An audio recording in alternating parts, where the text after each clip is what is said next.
இந்த ஜெய் பையனுக்கு நான் நிம்மதியாக இருந்தாலே பொறுக்காது. வா பானிபூரி வீடியோ போடலான்னு சொல்லிட்டு என்னை கடையை கூப்பிட்டு போய் அங்கேயும் இங்கேயும் சுற்றி தலைவலி வர வச்சு தான் மிச்சம். அங்கேருந்து டீயை குடிச்சிட்டு வீட்டுக்கு வந்து பார்த்தா இன்றைக்கி யார் எனக்கு சூனியை வச்சான்னு தெரியல, கரண்ட் இல்லை. இதெல்லாம் நம்மளுக்கு வேலைக்கு ஆகாதுடான்னு சொல்லிட்டு குளிச்சுட்டு அப்படியே எங்கள் வீட்டு மாடிக்கு ஓடி போய்ட்டோம் குடும்பத்தோட.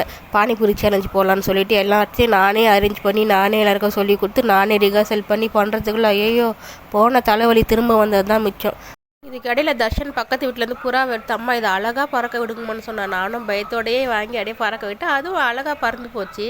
இது ஒன்று தான் நிம்மதியாக இருக்கடா சாமின்னு சொல்லிட்டு இதுங்களுக்கு முளையவாடி இப்படி வைங்க அப்படி வைங்க அதை செய்யுங்க இதை செய்யுங்க அப்பப்பா ஒரு பாடாயிடுச்சு.